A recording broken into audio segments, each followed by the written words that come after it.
جی اس وقت آپ دیکھ سکتے ہیں قاضی فائز صاحب سپریم کورٹ میں موجود ہیں، ساتھی ان سے سوال کر رہے ہیں۔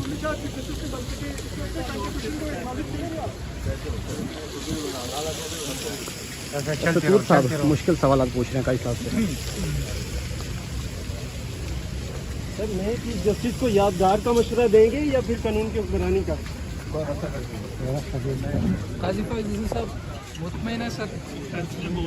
سر مطمئن ہے؟ آج آپ کی ریٹائرمنٹ کا دن ہے، کچھ آپ آئی نہیں دیکھیں؟ اچھا اوکے دوبارہ سر وکالت شروع کریں گے؟ آپ یہ جگہ دیں۔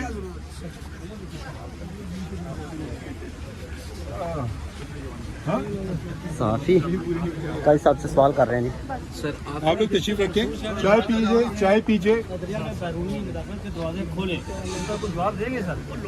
فیصلے بولتے ہیں کانفرنس نہیں، آپ جائیں نا، ایسے کیوں کر رہے ہیں؟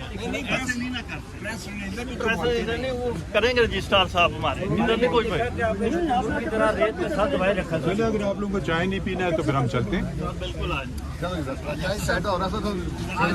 آج آخری دن ہے، آپ مطمئن ہیں؟ سر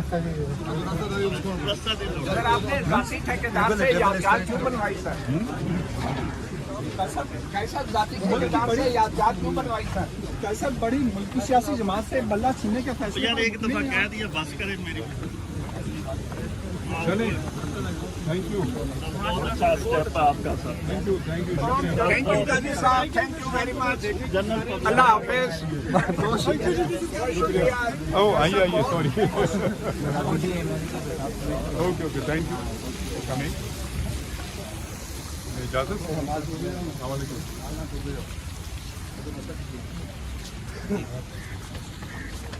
سر تحریک انصاف سے بلہ چھیننے کے فیصلے پر آپ مطمئن ہیں؟ 13 جنوری کا جو فیصلہ آپ نے دیا تھا؟ ماشاء اللہ سر، بڑا اچھا اسٹیپ ہے۔ تو ہم سستے تھے سر، جب تو وکیل بنے نا کہ ادھر اندر آئے، ادھر سے گارڈ روک تو آپ جنرل پبلک شریف ہو گیا، فنڈامنٹل رائٹ کی بات۔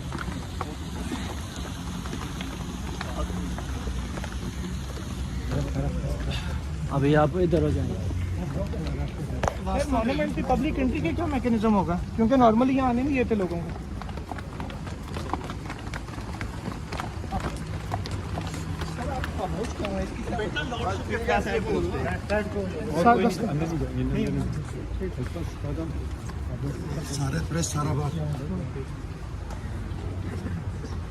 جی آپ دیکھ سکتے ہیں جی، بالآخر قاضی فائز صاحب مشکل ترین سوالات سنتے ہوئے اندر چلے۔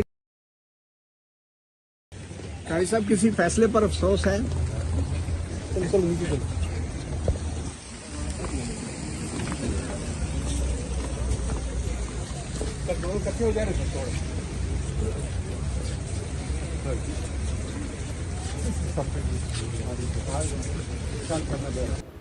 یہ جو بھی قاضی فائز صاحب گئے ہیں، یہ اپنے لیے لعنتوں کا توق گلے میں ڈال کے گئے ہیں۔ کیا کیا اس نے پاکستان کے عوام کے لیے؟ یہ قاضی القضات ایسے ہوتے ہیں جو نفسیاتی مریض ہوں، جو اس طرح سے چیخے چلائے توہین کرے وکلاء کی بھی۔ بعض اوقات جو وہاں پر لوگ بیچارے اپنے کیسز کے سلسلے میں جاتے ہیں، وہ جو اسلامی یونیورسٹی کی خاتون تھی، بیمار خاتون کے ساتھ کیسے اس نے بیہیو کیا۔ جج کی تو آواز اونچی نہیں ہونی چاہیے، اس کا تو فیصلہ بولنا چاہیے۔ ٹی وی لگا کر پوری دنیا میں یہ کیا قضاوتیں ہیں؟ میرے خیال میں یہ جو ہے نا چیزیں، انہوں نے پاکستان کے عوام کا اعتماد ان اداروں پر ختم کر دیا ہے، اور یہ واقعاً المیہ ہے کہ جب کسی ملک کے عوام اپنے سسٹم پر اعتماد نہ کریں، ان کا نہ اعتماد الیکشن کمیشن پر ہے، نہ عدلیہ پر ہے، نہ بیوروکریسی پر ہے، نہ ان اسمبلیوں پر ہے، پارلیمنٹ کے پر ہے، جو زبردستی عجیب ہے۔ ان کے سامنے ان کے کولیگز کو اٹھایا جاتا ہے اور انہیں پریشرائز کیا جاتا ہے، ان کے بچوں کو اٹھایا جاتا ہے، انہیں دھمکیاں دی جاتی ہیں، دھمکایا جاتا ہے، پھر لایا جاتا ہے، اور ان کی حمایت میں ایک جملہ نہیں بولتے۔ ایک خاتون پرائم منسٹر صاحب کے کھانے میں ان کو لایا جاتا ہے، وہ روتی ہے وہاں بیٹھ کر، عجیب ہے, اس کو کوئی مدد نہیں ملتی, کوئی ساتھ نہیں دیتا. یہ گنگوں کی پارلیمنٹ ہے, یہ بہروں کی ہے اور اندھوں کی ہے. مجھے افسوس کے ساتھ کہنا پڑتا ہے, کاش ہمارے ضمیر زندہ ہوتے, ہم ہوش و حواس میں ہوتے, ہم دباؤ میں آ کے فیصلے نہ کرتے. وطن پاکستان ہم سب کا وطن ہے, ایسے فیصلے نہ کرتے, ایسے قوانین نہ بناتے, ایسی ترمیمیں نہ کرتے جس سے پاکستان کو, پاکستان کی ریاست کو, پاکستان کے فیوچر کو نقصان ہوتا.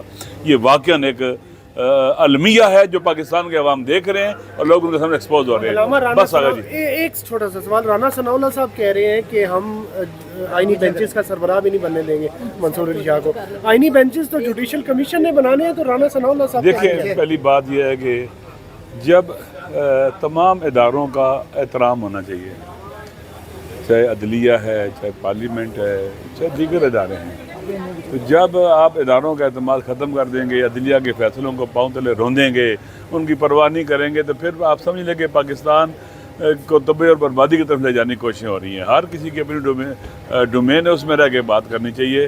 اور ایسی باتیں بالخصوص ان لوگوں کو جن کو اتنا سیاسی زندگی گزر گئی ہے, ایسے باتیں مولا جٹ کی طرح نہیں کرنی چاہیے, یہ مناسب نہیں ہے.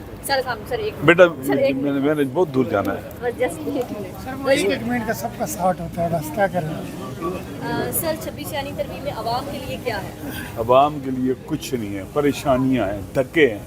عوام کے لیے بنائی نہیں گئی ہے, یہ حکمرانوں نے اپنے لیے کی ہے. دیکھیں, پاور پالیٹکس کے اندر اقتدار کا حصول ہر حال میں کرنا ہوتا ہے. انہوں نے اپنے اقتدار کو, اپنی پاور کو مزید بڑھانے کے لیے کی ہے. انہوں نے اپنے اقتدار کی حفاظت کے لیے کی ہے. انہوں نے عوام کے لیے نہیں کی ہے کہ عوام کی مہنگائی کے مسائل حل ہو جائیں گے, بے روزگاری کے مسائل حل ہو جائیں گے, بجلی سستی ہو جائے گی, پیٹرول سستا ہو جائے گا, ہیلتھ فیسلٹیز بہتر ہو جائیں گی, ایجوکیشن فیسلٹیز بہتر ہو جائیں گی, امن و امان آ جائے گا. اس کے لیے نہیں ہے, یہ ان کے اپنے لیے ہے. انہوں نے اپنے لیے کیا سارا کچھ, اور وہ کس کے ذریعے لوگوں کو دبا کے, خرید و فروخت کر کے.